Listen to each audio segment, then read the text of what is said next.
So the day comes for the interview, and I go in for the interview at this particular office, which is another doctor's office. Next day, I went down to the Cherry Blossom Festival, and it's like a little festival that's here in my hometown.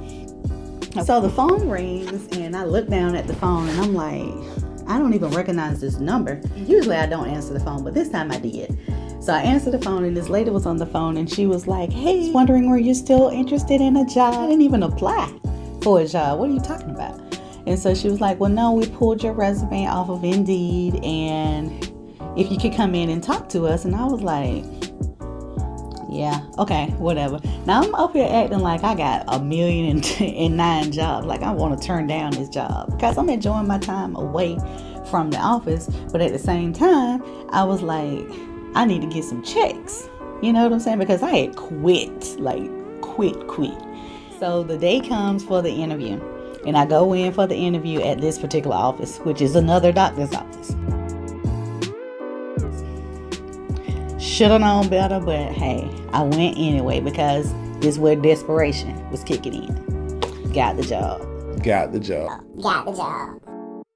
So I got this job, and first day at work, they put me on this janky ass shift, which was cool, you know, because I don't have a problem with being the lowest man on the totem pole. So we ended up getting a new front end manager at the same time that I got hired. And the manager that we had, I don't think she liked me because I have a very strong personality. And I just don't have time for BS. And that's what she was on. And I don't have time for the cliques and the favoritism and all of this and that. So I already knew, okay, maybe I shouldn't have took this position. So I was trying to hang in there. And lo and behold, we did get a new supervisor. So when the new supervisor came, she was just wondering, like, why do they have me working in the front office when I have so much experience with patients?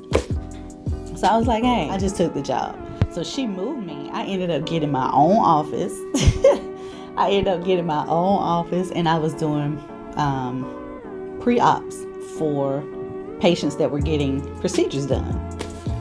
So many people were so upset because I had an office of my own, which I didn't even ask for. It was just given to me because of the type of work that I was going to be doing. It would have been a HIPAA violation. So anyway, fast forward, I'm in here doing my job. Now the doctors that I work for, they're from across the water. So no respect for females, none whatsoever. Just talk to females any kind of way. So this doctor comes into the office because I had changed the desk around. And he says, I changed the desk around so it could be more efficient for what I needed to do. So he walks by my office and he looked. I didn't know what the look was for because he spoke and he went on. So then the human resource person comes up and she say, hey, can you come to my office? I go to the office, and instead of this doctor just asking me this question, he goes to the human resource person and tell her to ask me, why did I move the desk? What the fuck you mean? Why did I move the desk? I moved the desk because I'm trying to be more efficient with my job. So she was like, well, in order for you to move anything around in this office, you have to go through one of the doctors in order to get the okay. I was like, okay, whatever. So right then, I knew, okay, it's time for me to go again, because if we over here gonna be going back and forth about a desk, yeah, I need to get my ass on up out of here.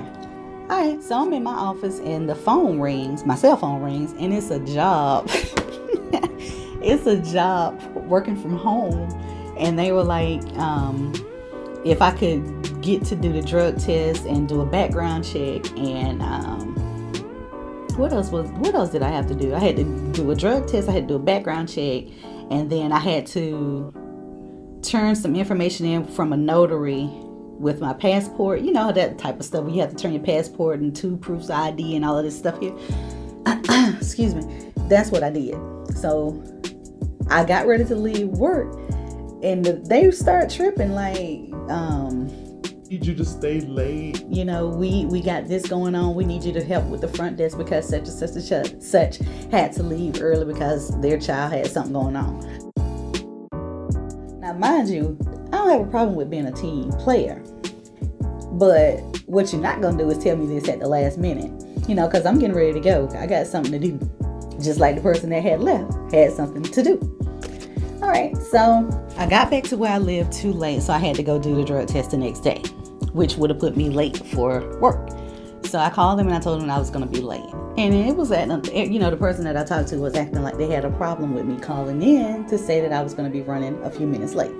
So I went on and did what I had to do. I get to work, all kinds of BS is going on in the office. It was a patient that had said that she didn't want to have a particular procedure. So I guess what my job was to lie to the patient and tell them that whatever the procedure was that they were having was not going to cause any side effects or anything like that. Now, I have integrity, and as a doctor, I would have thought that they did too. The lady was in my office, and she was an older lady, and she was just basically saying, you know, she didn't really want to have the procedure done, and, you know, she wanted some time to think about it, but she didn't want to make the doctors mad. So I just told her it was her decision. And if she didn't want to have the procedure done, she didn't have to. I would just notate exactly what she said, and then she would call back when she was ready to get the procedure done. That was all I put in. Exactly what the patient said. Well, the doctor saw this and he got pissed. Told me I needed to take the note out of the system. Oh no, I'm not taking no note out of the system, because that's exactly what the patient said. She didn't want to have the surgery, and she would give us a call back. So he was threatening me with my job, saying that I needed to take this note out of the system, because if it was an audit, then the auditor would be confused about what was going on with the contradicting note. What? Bro, what are you talking about, man? So me and him had a few words in the office, and I basically just told him no. It's the only contradiction would be is you still giving her this procedure after she's stated she didn't want to have it. So he didn't like the fact that I was going against what he was saying. Now, remind you, I said that where they're from, women don't stand a chance. They can't pretty much say anything. They have no voice. Well, you're in America. So that shit went smooth out the window with me.